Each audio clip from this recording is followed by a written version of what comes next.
Assalamualaikum warahmatullahi wabarakatuh.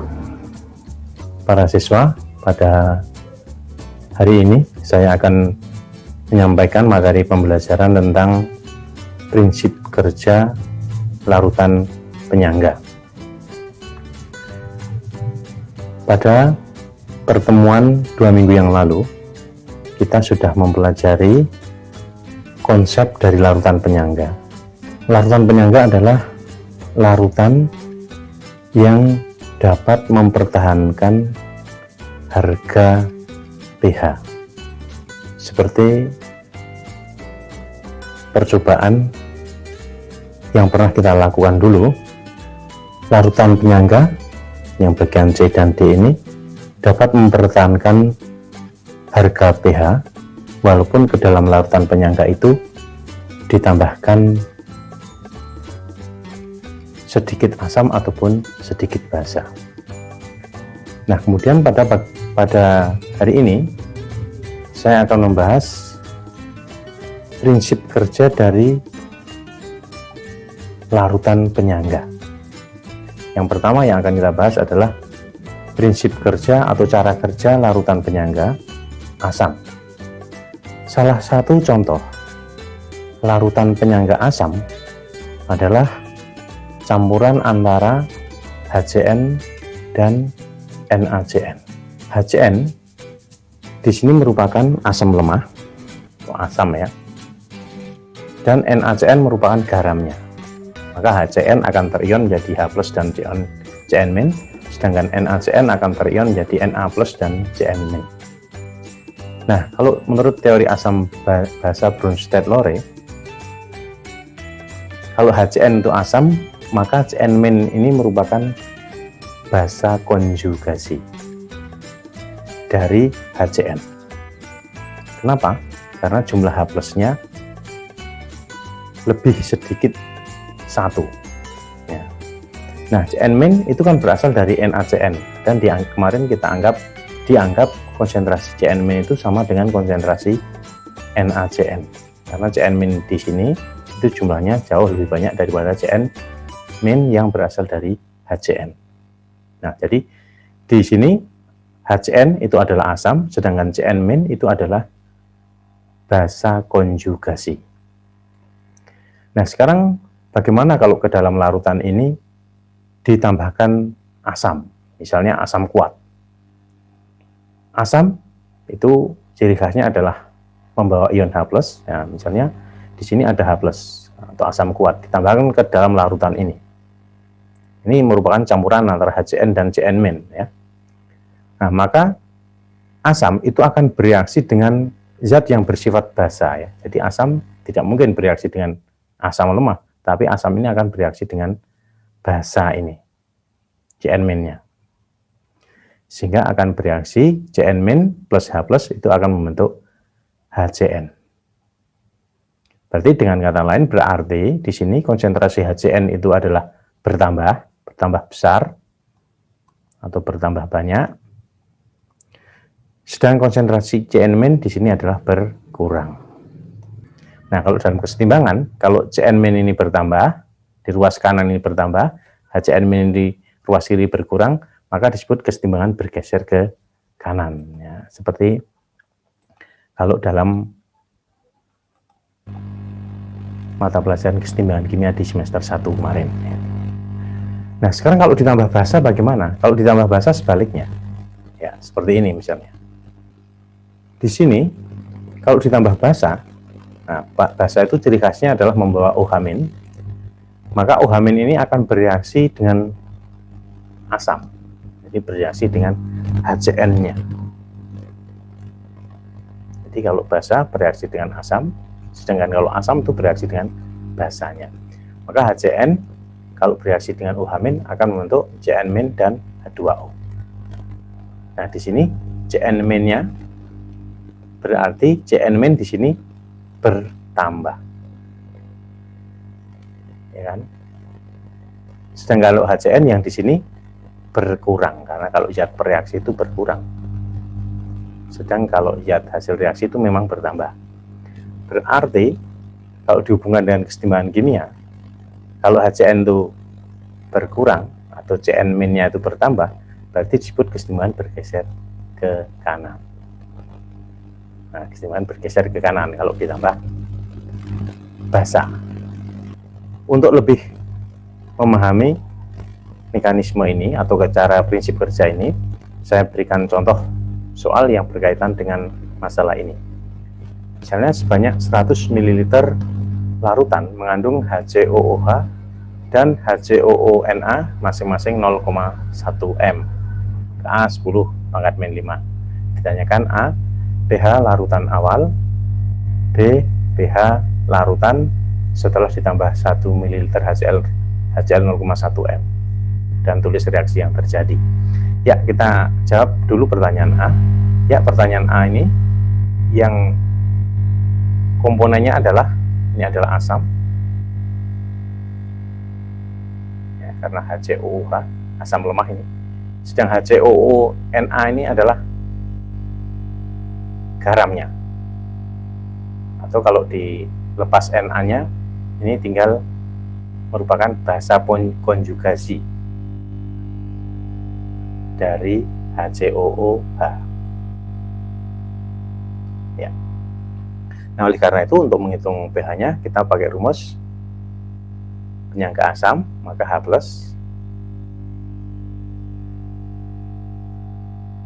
itu sama dengan Ka kali mol asam dibagi mol basa, mol garam ya. Mol asamnya sama dengan mol garam, yaitu 100 kali 0,1, berarti sama dengan 10 milimol. 10 milimol dari mana? Yaitu dari 0,1 kali 100 ya. Sehingga kalau dimasukkan ke rumus ini tadi, Ka nya adalah 10 pangkat minus 5 kali mol asamnya adalah 10, mol garamnya juga 10. Sehingga kalau disederhanakan bisa dicoret, ini tinggal 10 pangkat min 5, sehingga pH sama dengan 5 ya. Ini rumus cara menghitung pH larutan penyangga. Kemudian bagaimana kalau ditambah dengan HCl? Nah, ini kita tulis dulu persamaannya. Nah, kita di sini. Nah, persamaannya adalah, nah, jadi kalau HCl itu kan asam. Nah, maka asam akan bereaksi dengan basa. Basanya itu apa? Yaitu HCOONA ini ya. Maka HCOONA itu bereaksi dengan HCl akan menjadi NaCl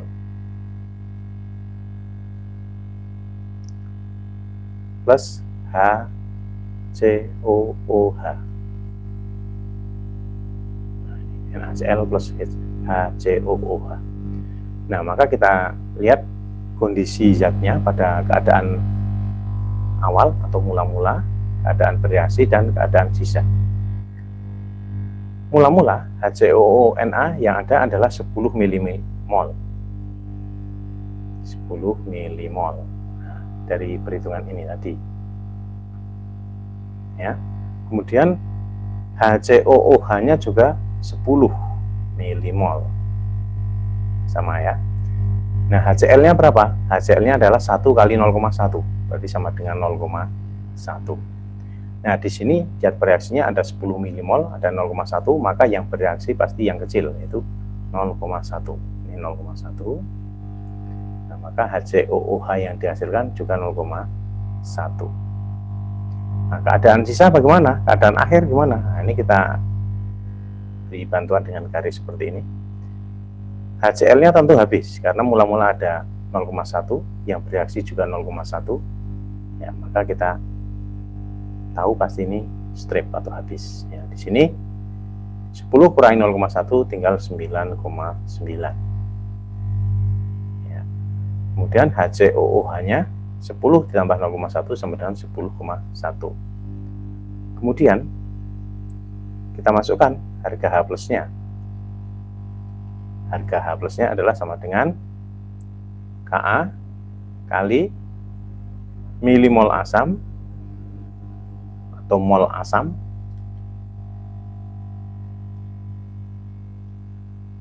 dibagi milimol atau mol garam, sama ya. Nah, kemudian kita masukkan angkanya, ini 10 pangkat minus 5 kali milimol asam itu sama dengan 10,1. Nah, ini bertambah. Kemudian milimol garam ini berkurang menjadi 9,9. Ini kalau kita hitung, ini sama dengan 10 pangkat minus 5. Ini dihitung pakai kalkulator saja.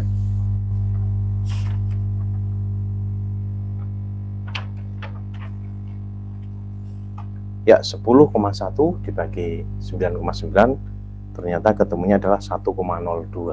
Ini adalah kali 1,02. Berarti pH-nya berapa? pH-nya adalah 5 min log 1,02. Log 1,02 itu adalah 0,008. Jadi 5 min 0,008. Ya, sehingga sama dengan 4,992. Ya, jadi para siswa, larutan penyangga yang mengandung CHCOOH dan HCOONA itu pH awalnya adalah 5, setelah ditambah asam itu menjadi 4,992. Jadi di sini ada perubahan memang, tapi perubahannya adalah sangat kecil. Nah, begitu para siswa. Kemudian bagaimana untuk yang jawaban untuk pertanyaan C? Nah, ini kita berikan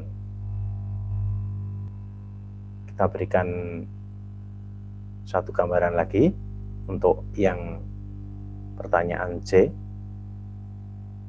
Ini hitung pH setelah ditambah 1 ml NaOH. Nah, tulis reaksi yang terjadi. Nah, kita berikan gambaran. Reaksinya kita tulis dulu. Tadi adalah ditambah NaOH. NaOH itu basa ya. Berarti kalau basa dia akan bereaksi dengan asam. Ya, berarti HCOOH asamnya ya. Jadi HCOOH itu akan bereaksi dengan NaOH. Ya, ini pertanyaan atau jawaban C ya. HCOOH kalau bereaksi dengan NaOH itu akan membentuk HCOONA plus H2O. Ya. Dan kita lihat, kita tulis MPS-nya ya, kondisi mula-mula, zat yang bereaksi dan zat sisa. HCOOH-nya tadi adalah 10, nah, mula-mula 10 milimol. HCOONA juga 10 milimol. Ya. Sama di sini 10 milimol. Kemudian NaOH-nya tadi adalah berapa, kita lihat. NaOH-nya 1 kali 0,1. Nah, berarti 0,1 milimol. Ya, ini di sini adalah 0,1 milimol.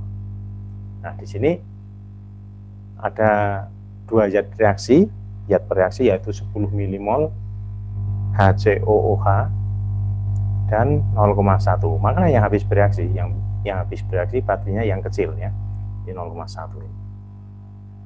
Nah, sini juga reaksinya 0,1, kemudian yang hasil reaksi juga terbentuk 0,1. Nah, kemudian keadaan sisa gimana? Ini kita garis dulu. Keadaan sisa pastinya NaOH habis, atau kita tulis kosong, strip. Kemudian HCOOH-nya berkurang ya, sehingga menjadi 9,9 milimol. Garamnya bertambah, nah, karena di sini ada zat yang terbentuk, menjadi 10,1 milimol.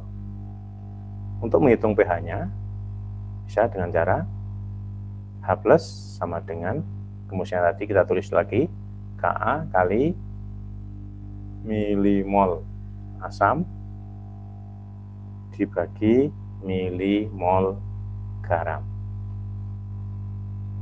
Ya, Ka-nya adalah 10 minus 5. Kemudian mol asamnya adalah 9,9. Nah, ini berkurang asamnya. kemudian garamnya bertambah menjadi 10,1. Ini kita hitung pakai kalkulator.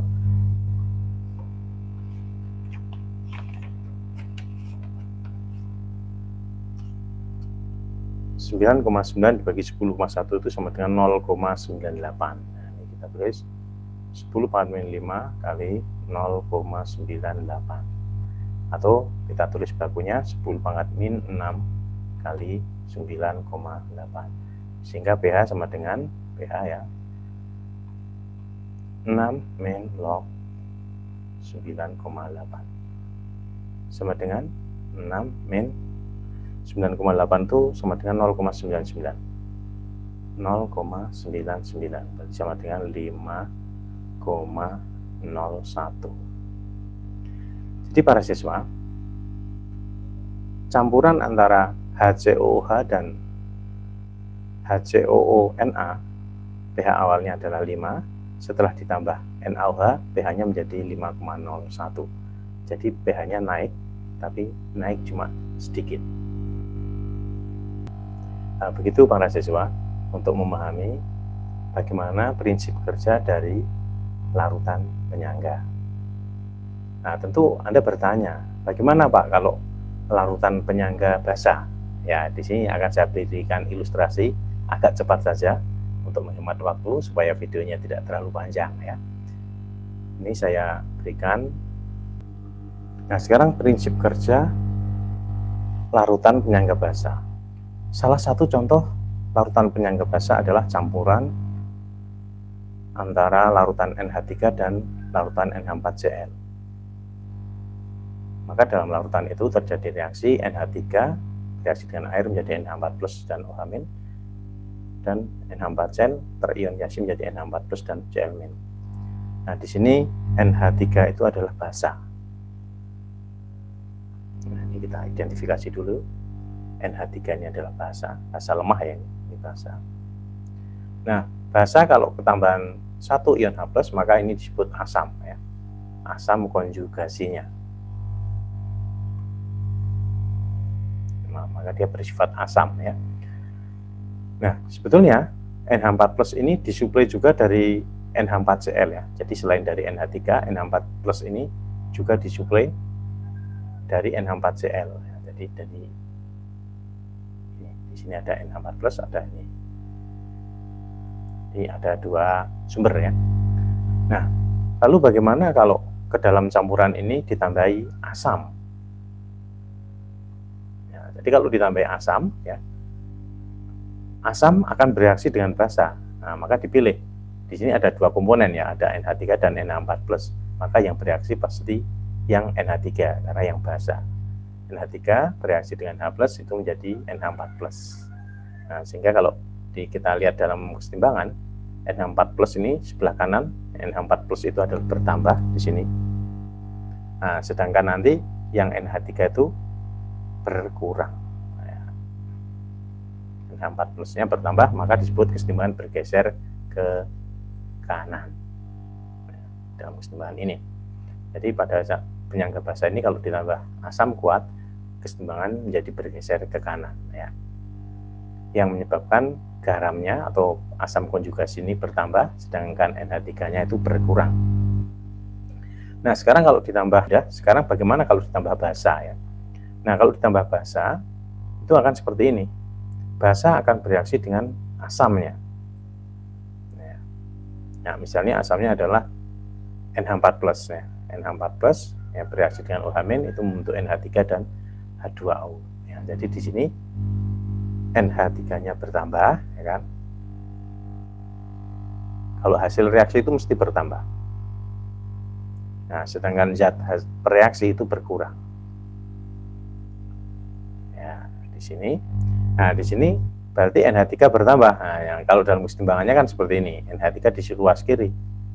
Berarti kalau ditambah basah, itu reaksi kesetimbangan bergeser ke kiri karena NH3 bertambah. Nah, seperti itu. Ya, demikian para siswa, supaya tidak terlalu panjang videonya. Ini nanti contoh soal bisa Anda lihat di modul. Nah, kemudian Anda tinggal latihan saja untuk soal-soal yang mirip dengan prinsip kerja larutan penyangga ini. Untuk pembelajaran hari ini saya cukupkan sekian. Mohon maaf kalau ada kesalahan. Assalamualaikum warahmatullahi wabarakatuh.